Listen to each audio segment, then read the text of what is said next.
Express Bharat 7 हर खबर पर पैनी नज़र। नमस्कार, न्यूज़ एक्सप्रेस भारत 7 के इस प्लेटफॉर्म से पहाड़ी मंदिर बाबा के धाम से आप तमाम जितने भी हमारे दर्शक हैं उनका बहुत बहुत स्वागत। फ़िलहाल मैं जिनके साथ खड़ा हूँ हमारे स्क्रीन पे इस चैनल पे आपने अनेकों बार इनसे मुलाकात की है, इनसे बातें हुई हैं हमारी, और इनके बारे में आप हम सारे कोई जानते हैं। युवा, हिंदूवादी सोच, समाज सेवी अमित रंजन जी हैं। और आज पार हो रहा था, सच मानिए आज बुलाया नहीं गया था, लेकिन चूँकि ये रास्ता इधर से पार हो रहा था फिर दिख गए अमित रंजन जी यहाँ। आज किन के जन्मदिन पे या क्या उत्सव है, केक लेके यहाँ खड़े हो? देखिए, मैं सबसे पहले न्यूज़ एक्सप्रेस भारत का तहे दिल से धन्यवाद देना चाहता हूँ। आज मेरा खुद का अपना जन्मदिन है और मैं हर साल अपना जन्मदिन ऐसे ही गरीब और असहाय लोगों के साथ मनाता हूँ। पिछले बार भी हम लोग अपना जन्मदिन पहाड़ी मंदिर और फिर ब्लाइंड स्कूल में हम लोगों ने सेलिब्रेट किया था, और पिछले बार भी हम लोगों ने ज़रूरतमंदों को कपड़ा और खाना देने का काम किया था, और इस बार भी हम लोग वो कर रहे हैं।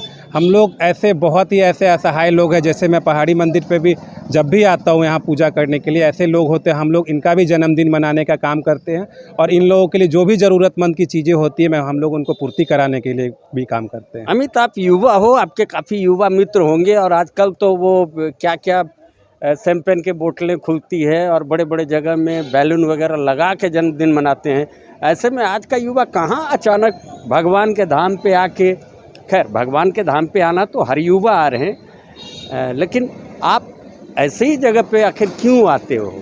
देखिए, हम ये नहीं बोलते आज के युवा जो शैंपेन और पार्टी मनाते हैं, ठीक है। अगर हम जैसे युवा आज अगर रोड पे इस तरीके से लोगों को आइडेंटिफाई करके इस तरीके से कुछ लोगों को खुशियाँ देने की काम करेंगे, क्योंकि पिछले साल मैं जब ब्लाइंड स्कूल गया था वहाँ पे कुछ ऐसे लोग हैं जो अपनी नग्न आँखों से खुशियाँ को देख नहीं सकते, बट उसको फील और महसूस कर सकते हैं।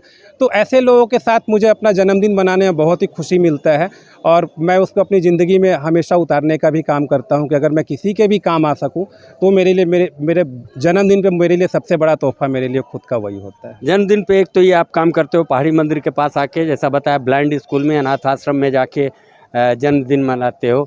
इसके अलावे अन्य कोई जैसे ब्लड डोनेशन कैंप लगा लिए या और भी कोई सामाजिक कार्य है, उन कार्यों की ओर भी आपका ध्यान रहता है या सोच रहे हैं भविष्य में? ये हमारे देवनंदन साहू जी हैं जो कि अपना देव इंटरप्राइजेस के ओनर हैं।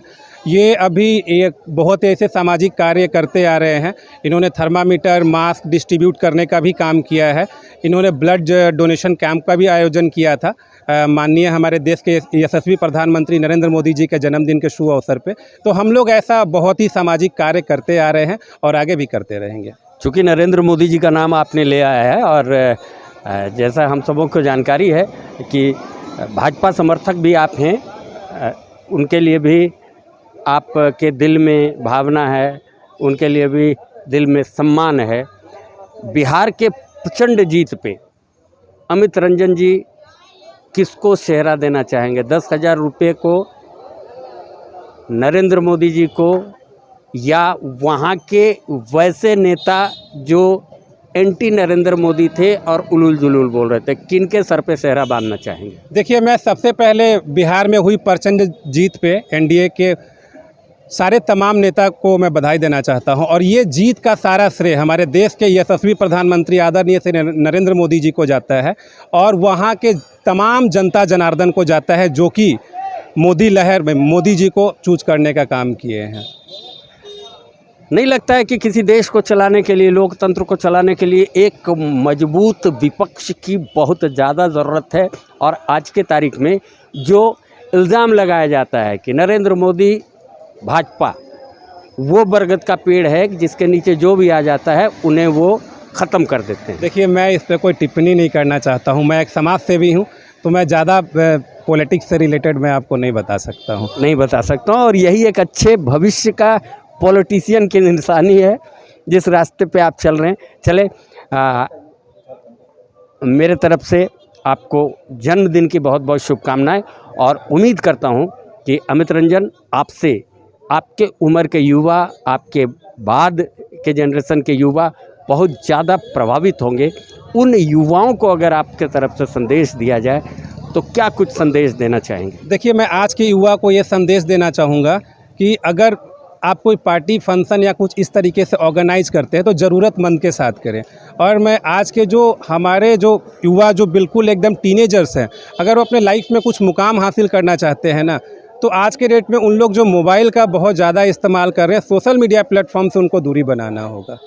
तो इसके लिए मैं आज के हम टीनेजर्स को ये चीज़ के लिए स्ट्रिक्टली मना करते हैं कि आप अपने करियर पे फोकस करें और आगे बढ़े लाइफ में। उनके अभिभावक को नहीं कुछ कहना चाहेंगे? देखिए, अभिभावक एक टाइम बीइंग तक ही किसी को समझा सकते हैं। आज अगर मेरे अभिभावक के हम यहाँ रांची में रहते हैं, मेरे अभिभावक यहाँ नहीं रहते हैं, अगर हम कुछ ऐसा स्टेप करेंगे, कुछ गलत काम करेंगे, तो वो हमें देखने नहीं आ रहे हैं। वो 24/7 हमारे पास नहीं है।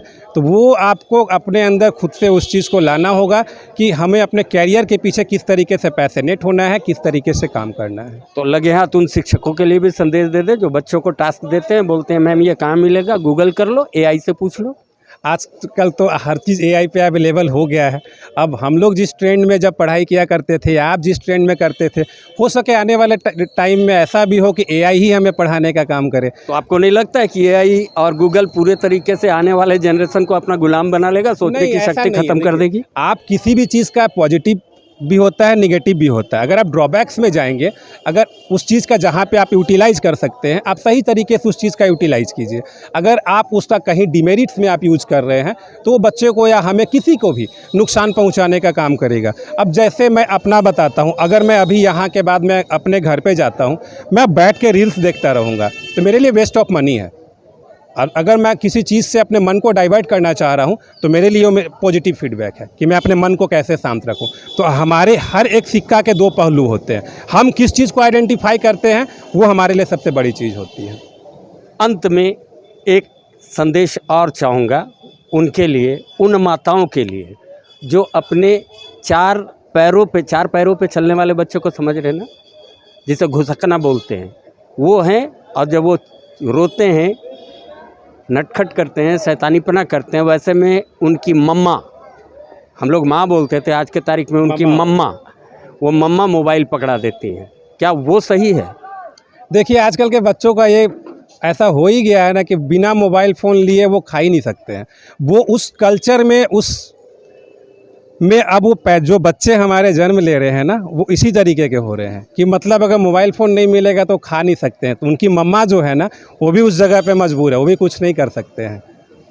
कहने का मतलब एक है कि मम्मा फिर से जिस दिन माँ बन जाएंगी और डैड जिस दिन से बाबूजी बन जाएंगे, पिताजी बन जाएंगे, उस दिन से मैं ऐसा समझता हूँ शायद इस समस्या से निजात मिल सकता है। फिलहाल अमित रंजन जी, आपको न्यूज़ एक्सप्रेस भारत 7 की टीम की ओर से जन्मदिन की बहुत बहुत शुभकामनाएं।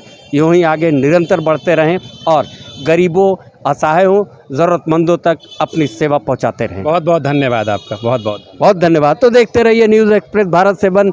फिर मिलेंगे किसी नए विषय, किसी नए मुद्दा के साथ। धन्यवाद।